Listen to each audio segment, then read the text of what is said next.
Hello guys, welcome back to my channel. It's me again, Rusty. Isi-share ko sa inyo ngayon kung paano magwa-wind ng yarn gamit itong hand mixer.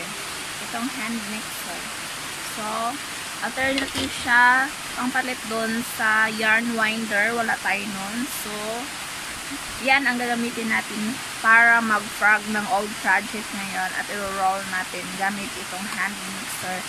So, kung bago ka para sa aking channel ay mag-subscribe ka na, click the notification bell para updated ka sa mga next video. Let's start this.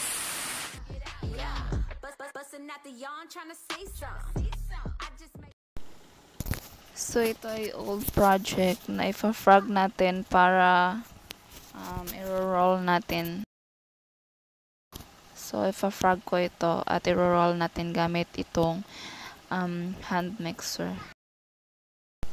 So, first, kung meron kayong mga leftover na roll ng tissue or yung foil, yung mga ganan, pwede na yon. So, ako wala. So, gagawa ako nitong mga old magazine. I-roll ko siya para parang pang base doon sa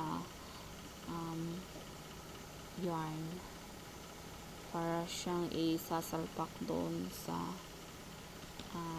mixer para ma-roll ang yarn.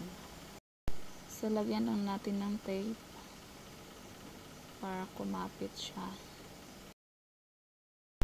So, next naman ay gagawa tayong pangharang doon sa gilid para hindi malaglag yung yarn na iwawind natin.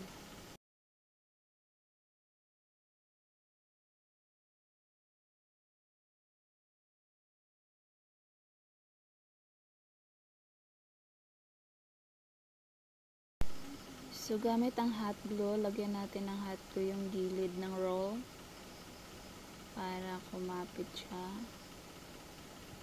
At ilalagay natin yung tinupit natin kanina na cartoon.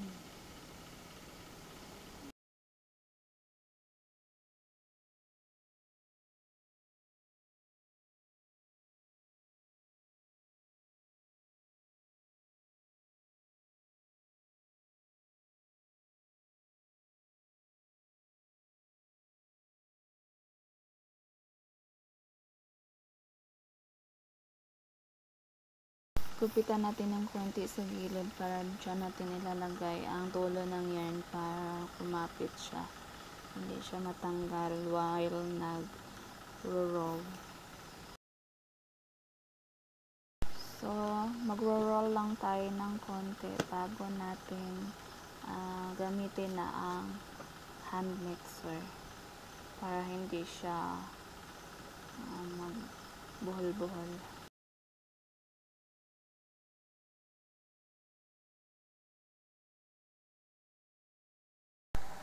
So, sasalpak na natin sa hand mixer. While nagro-roll ang hand mixer ay dapat alalay natin yung yarn para hindi siya magbol-bol at mahigpit siya. Huwag lang natin masyadong higpitan para hindi sisikip yung ilalim kasi hindi masyadong matigas yung base natin.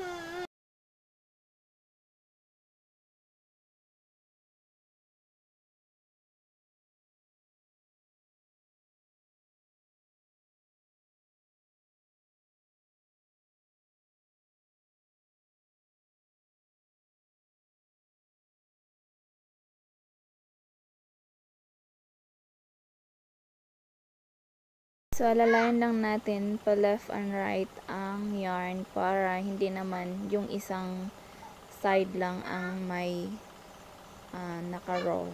So, dapat left and right para balance sila.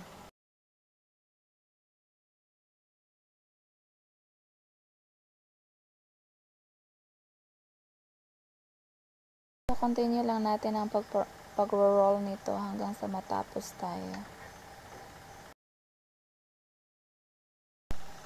So, tayo ay tapos na sa pag-roll ng ating yarn. So, gagawin naman natin ngayon ay tatakpan natin itong kabilang gilid ng carton para hindi naman matanggal din ang yarn dito sa may bandang gilid na to.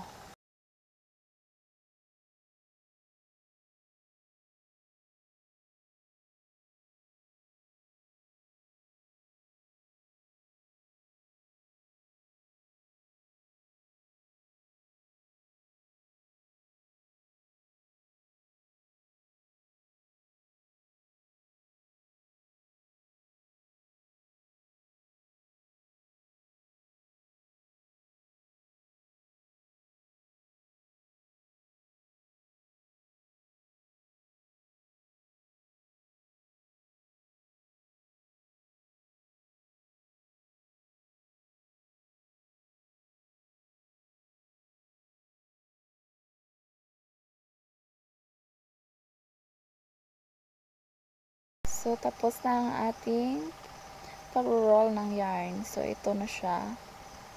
Yan. Thank you for watching, guys. Don't forget to subscribe. Bye.